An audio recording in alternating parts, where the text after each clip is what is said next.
What's up, everybody? It's great to be back. Anna's been holding down the fort the past couple of weeks in my absence, but it's in the heat of the fantasy hockey playoffs, Anna, right? So who are you picking up this week and putting your stock in for the most important time of year? I'm starting with a player that you've been high on all season, Pete, and that's Evan Rodriguez of the Colorado Avalanche, mainly because of his lineup placement right now. He's on that elite top line for Colorado with Nathan MacKinnon and Mikko Rantanen. He has points in 3 of his past 4 games. I think he's a must-add. The Avs have scored 20 goals across their past 4 games.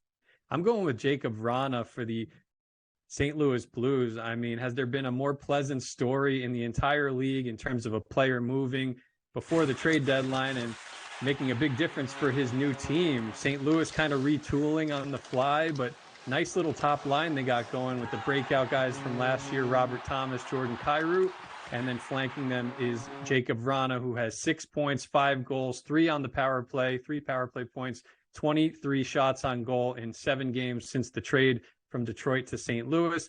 And you look back during his time with Detroit, when he was in the lineup, he was one of the very best in the league in goals per 60, Anna. We're heading down the stretch of this regular season right now, Pete. So I want to take a look at the future instead. And I want to know who you're targeting in a keeper or dynasty league right now.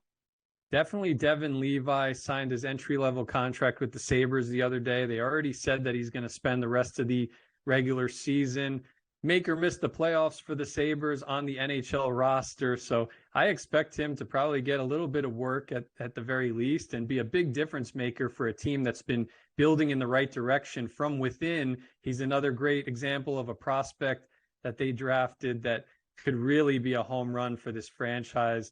Yeah, what a career he's had in the NCAA. He led the league in save percentage both of his seasons with Northeastern, so it was great to watch him there. Excited to see what he's going to be doing with the Sabres, but I'm taking a look at the 19-year-old center on the Dallas Stars right now, Wyatt Johnston. He's on a 4-game scoring streak, leads all NHL rookies in goals this season with 20.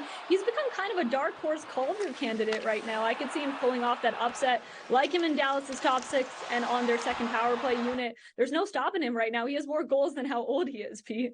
And then we're looking at fan questions, as we always do. And a fan was asking on Instagram, should I start Joel Hofer this week or Joonas Korpisalo or Jonathan Quick?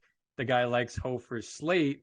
I like Joonas Korpisalo the most out of those 3, but curious of your opinion on the question, Anna.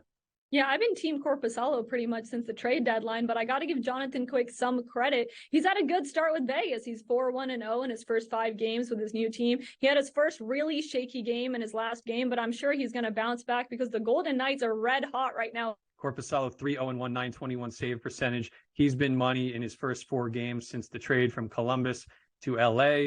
And just look at the outlook for the Kings right now. They're allowing the 4th fewest shots per game on the season, and now they have a big upgrade in net, and Phoenix Copley's not too bad either. So really good tandem to tap into in fantasy hockey playoffs down the stretch.